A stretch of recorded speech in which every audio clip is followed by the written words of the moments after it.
প্রিয় দর্শক, ঢাকায় ১০ এবং ১১-৯ বিশেষ বরাদ্দ দেওয়া হয়েছে। নির্বাচনের বাকি আর ২ মাস কি ৩ মাস।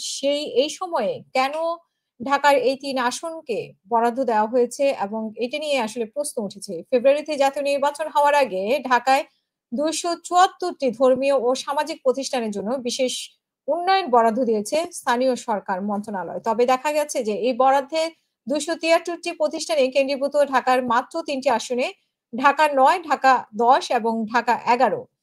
ঢাকার মোট ২০ টি আসনের মধ্যে শুধু ৩ এলাকায় বিশেষ বরাদ্দ দেওয়ায় প্রশ্ন উঠেছে। বিবিসি বাংলার এক প্রতিবেদনে জানায় যে বরাদ্দ পাওয়া প্রতিষ্ঠানের অর্ধেকের বেশি ১৪৫টি ঢাকা ১০ আসনের ধানমন্ডি, কলাবাগান, হাজারীবাগ ও নিউ মার্কেট এলাকায়। এই আসনে মোট বরাদ্দ ৪,৪৩,০০,০০০ টাকা।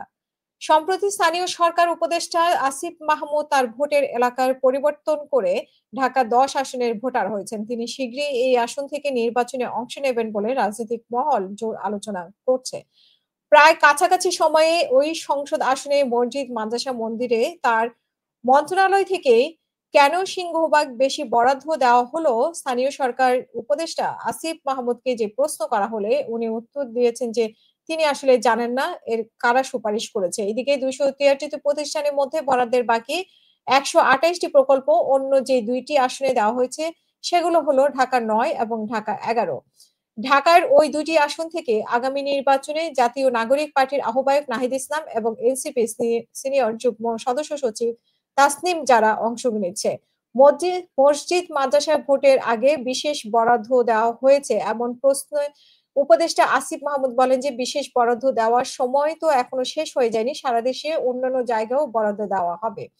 এবং নির্বাচন কমিশনের আইন অনুযায়ী তফসিল ঘোষণার পর এই ধরনের প্রকল্পের বরাদ্দ দেওয়া যায় না।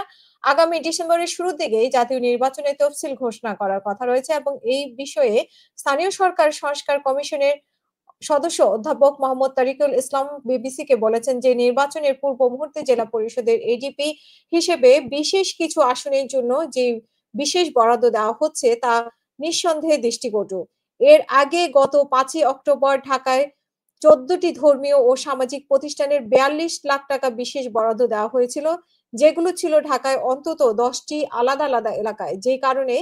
যে কারণে সেটি নিয়েও প্রশ্ন ওঠেনি। সে কারণে এগুলো নিয়ে প্রশ্ন ওঠেনি, কিন্তু ঢাকা ১০ আসনের ভোটার হওয়া এবং প্রায় একই সময়ে একটি আসনে এতগুলো ধর্মীয় ও সামাজিক প্রতিষ্ঠানে স্থানীয় সরকার মন্ত্রণালয়ের বরাদ্দের পর এই প্রশ্ন উঠেছে। স্থানীয় সরকার উপদেষ্টা আসিফ মাহমুদ বিবিসিকে পাল্টা প্রশ্ন করেন, সারা দেশেই তো বিশেষ বরাদ্দ দেওয়া হচ্ছে।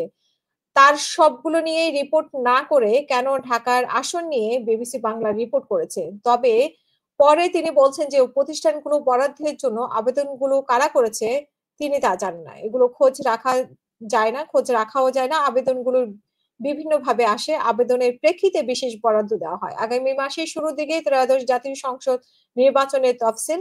উপদেষ্টা পদ থেকে পদত্যাগ করে ঢাকার এই আসন থেকেই আসিফ মাহমুদ নির্বাচন করবে এমন ধারণা করা হচ্ছে। এর আগে সেপ্টেম্বরে সড়ক ও অন্যান্য গ্রামীণ অবকাঠামো মেরামত ও উন্নয়নে স্থানীয় সরকার মন্ত্রণালয়ের উপদেষ্টা মিস্টার আসিফ মাহমুদ গ্রামের বাড়ি কুমিল্লায় মুরাদনগর উপজেলায় ৪৫৩ কোটি টাকা বরাদ্দ দেয় বলে গণমাধ্যমে প্রকাশ হয়েছিল। একই সময়ে ঢাকায় ৩ আসনে নতুন বরাদ্দ নির্বাচনের আগে নির্দিষ্ট প্রার্থীদের সুযোগ দিতেই কি দেওয়া হয়েছে এই প্রশ্নের জবাবে উপদেষ্টা বলেন যে আবেদন না করলে বরাদ্দ দেওয়া হয় না। যেখানে আবেদন এসেছে সেখান থেকেই বরাদ্দ দেওয়া হয়েছে।